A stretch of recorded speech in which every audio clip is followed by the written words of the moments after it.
Welcome to this edition of the Pain and Purpose Podcast. I'm your host, DB, and we're going to start something that was called the DB and Fee segment, where we just going to go over emotional intelligence and how it actually applies, or you can apply to your everyday life. Since we got the game, we're going to share it. Every week, we're going to come to you and we're going to share some aspect of it. Welcome. What's going on? Just chilling. How you feeling on today? I'm good. Let's tell people how they can get in contact or get in touch or get back in tune with their star player. What does that mean to you? That means taking a look at yourself in the mirror and reflecting on what you see, what you feel.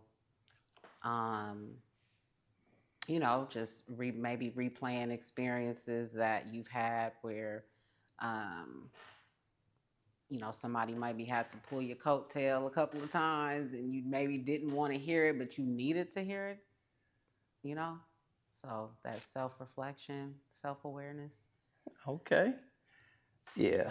So getting in tune with your star player to me means, yeah, like always doing a daily check-in or uh check in every hour, depending on what type of season you in. Life is life for everybody out here. And so depending on the nature of your lifestyle right now, that will determine how much you have to check in with yourself. I personally have to check in with myself at least 4 times a day to make sure I'm still standing on my square. Yeah, I feel like I have to do the same thing.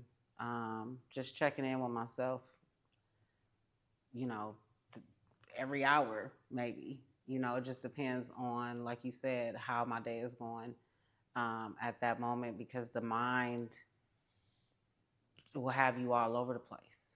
So, um, just being able to take those micro moments, you know what I'm saying? Those 5 minutes of breath work, or sitting in stillness, being quiet, listening to some sounds, um, maybe an audio book, um, just to redirect the thoughts sometimes.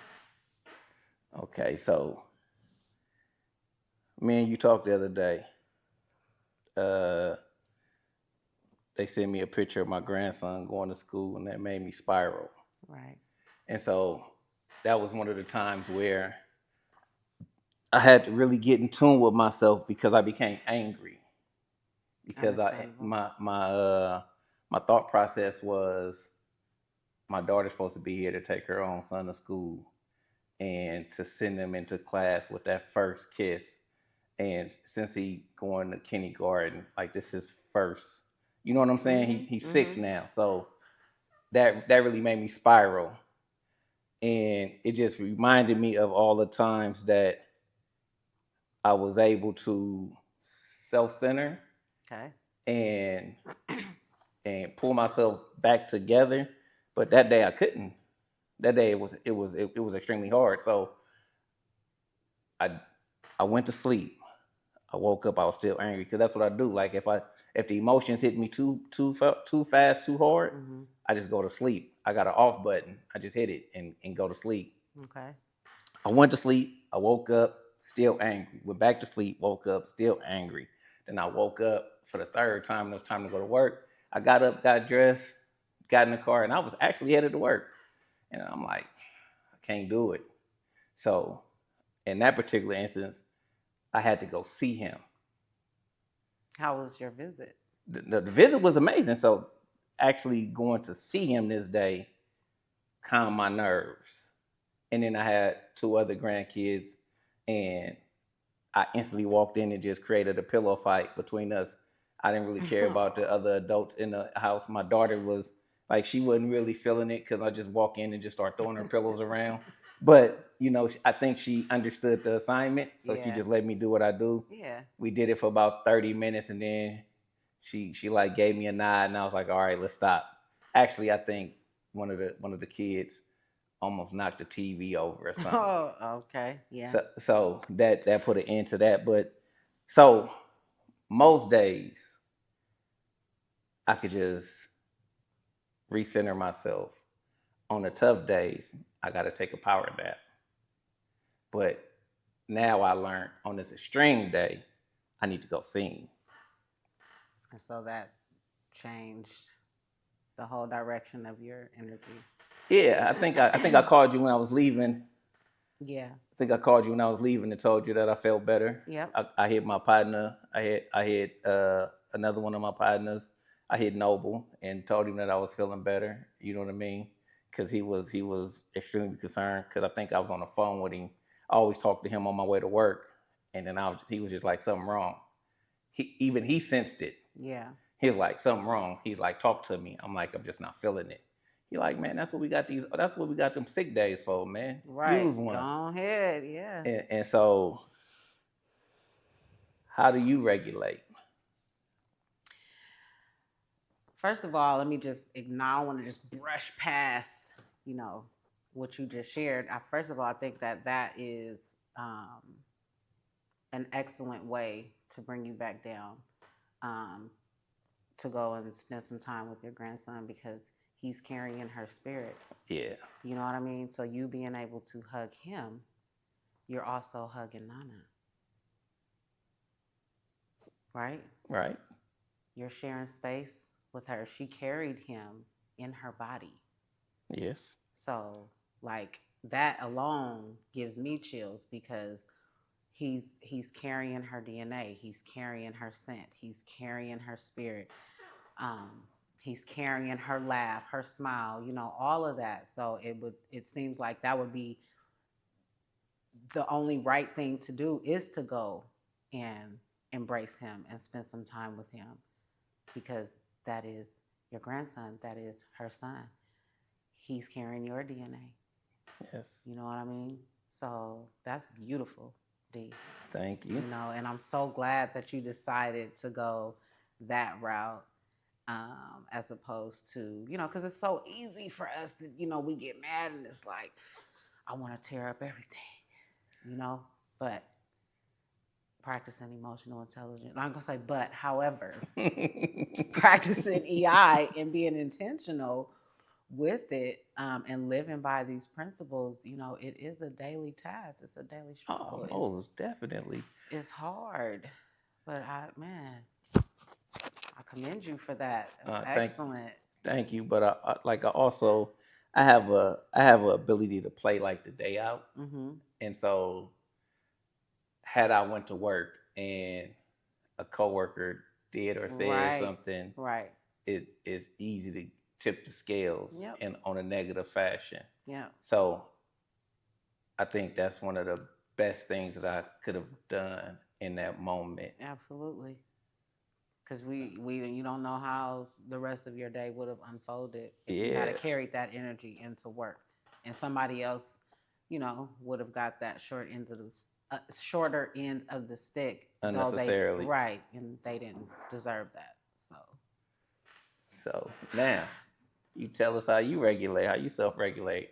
How do you get in touch with your star player on a bad day? Or, well, my first go to is usually to just shut down, and just remove myself from the situation. You know, I think isolation is important, especially for me, is to be able to understand why I'm mad instead of just flashing because I'm mad. You know, so I'll just remove myself.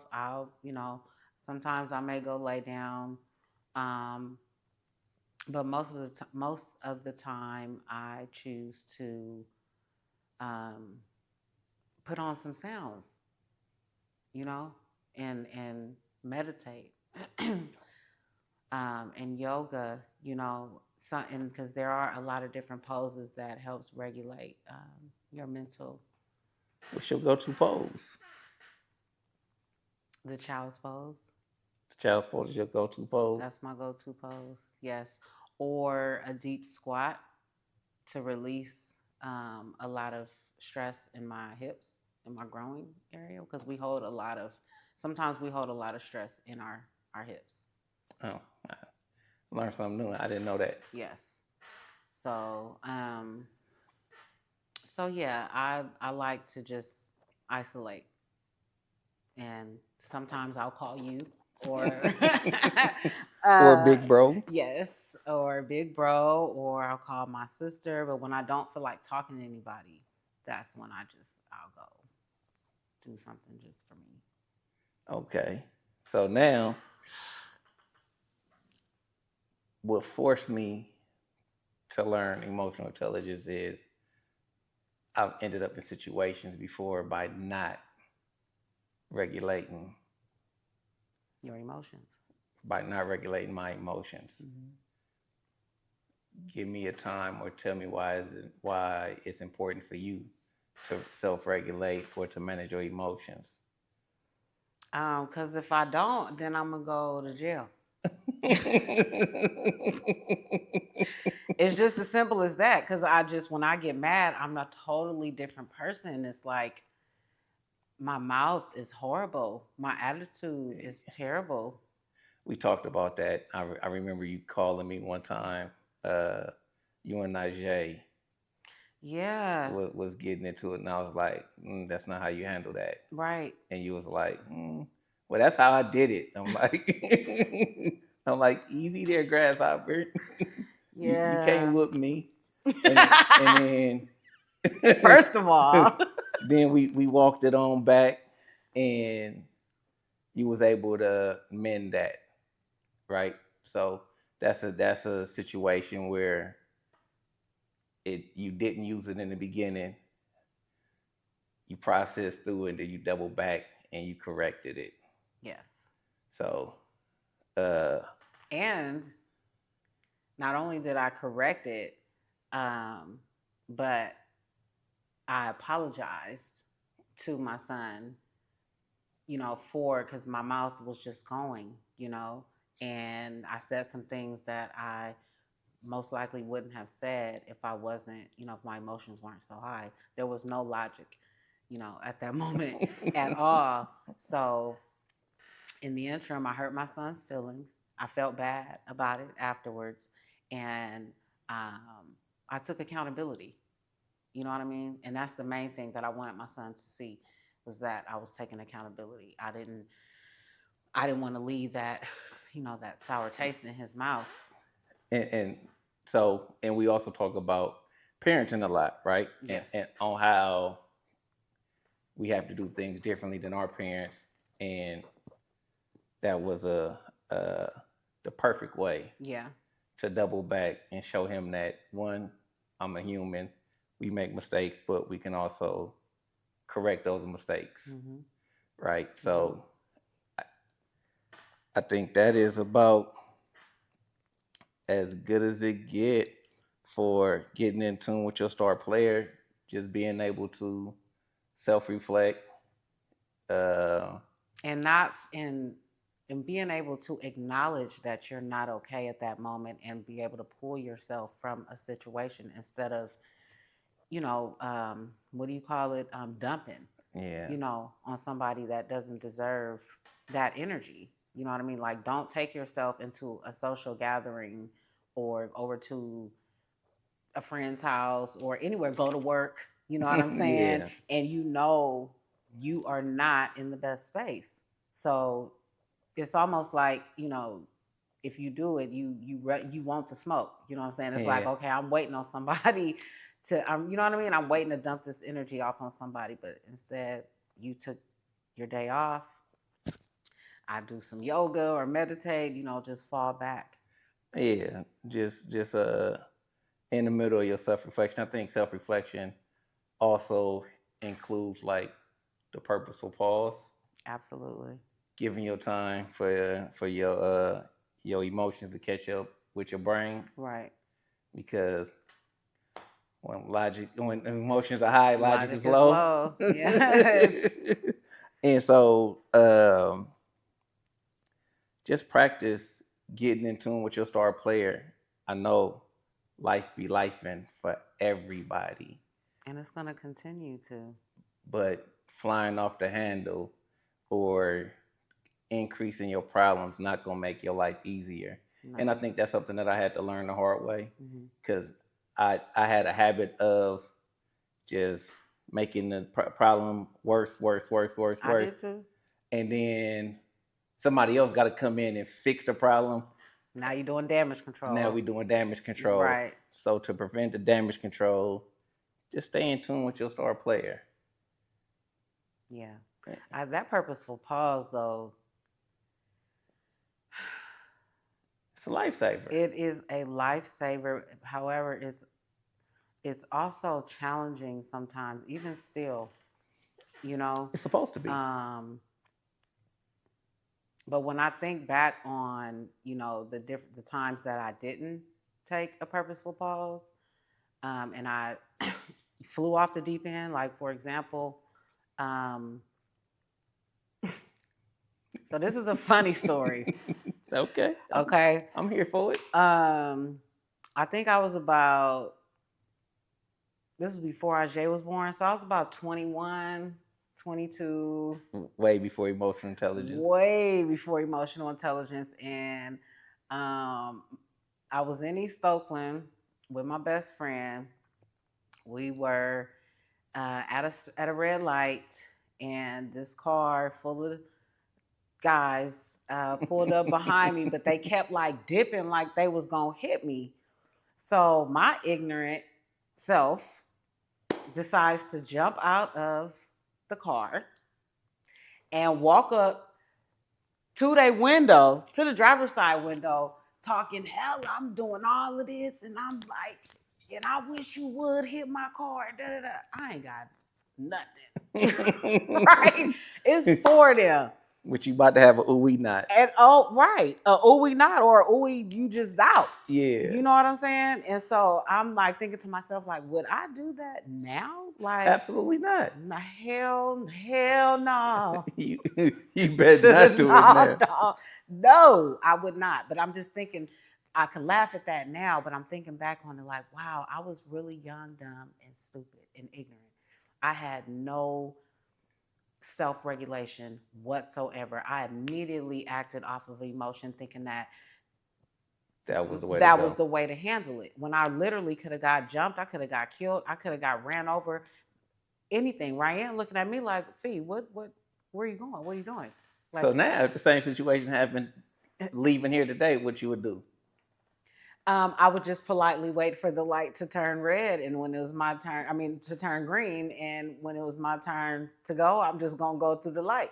As long as you don't, hit me or whoever, if they hit me, then we'll just be exchanging, information. But no, that's right. But, you know what I'm saying? And I would have just stopped. I wouldn't have gotten out the car. No, you wouldn't have got out the car. I wouldn't have gotten out the car. So I got a suggestion for you. Okay. Because I'm a driver, and I drive trucks, and I drive 200 miles a day to and from work. Okay. Pull over. Let them go. Well, the way we were on. Oh, well, you don't got to pull over. You can just you can just get to another lane. But you know where I'm talking about, D. Right there after you pass Fremont High, there was nowhere for me to go. No, literally. I literally, when people is doing stuff that is going to raise my anxiety, I literally pull over and just let them go. And I tell myself I'm going to let them ruin somebody else's day, but they not going to pull me into their drama, not today. Yeah, no. So that's my suggestion. If you in that situation, if you're on a freeway, get over a lane, let them go. They going to think they did something. But that was almost how many years ago? But I'm just saying though, because I've been in a situation like a little black Mercedes was pulling up on me, and then I guess I was only doing 80 in a fast lane, and I wasn't going fast enough, so he brake checked me, right? Mm-hmm. And on this particular day, I'm on the phone with my son, and I'm about to react, and my son like, no, like, what are you doing? You told him that you? No, he can sense the tension. He can sense can sense my voice, and he like, Pops, you can't end up in here with me. What are you doing? And this was one of the times that he was able to walk me back. He like, hey, nice, just get over, let them go, and get back over. So I say that to say that even And that was maybe like 6 months ago. Okay. So even being emotionally intelligent, even like some days I slip up and because some days I be having a bad day too. You know what I mean? So, Yeah. but I ain't jumping out on nobody though. 90% of the time, I just pull over. Mm-hmm. The difference is he had actually brake checked me that day, which elevated it a little bit. You know what I mean? Mm-hmm. So, and now if I was to get brake checked again today, I would just get out the lane, let them go. You know what I mean? Mm-hmm. They'd have to prove to me that they really wanted interaction. So that is about all we got about staying in tune with your star player. Look, no matter what you're going through, you still responsible for how you show up, no matter how you feel. And life be life. And I learned this too. Stop taking things personal, because whatever they did to you, they for sure did it to somebody else. Just move out their way long enough for them to go mess up somebody else's day. With that being said, this has been a good edition of the Painting the Purpose podcast, the DB and Fee segment. We're gonna be bringing you these once a week. Let's go. Let's go. Love y'all. Peace.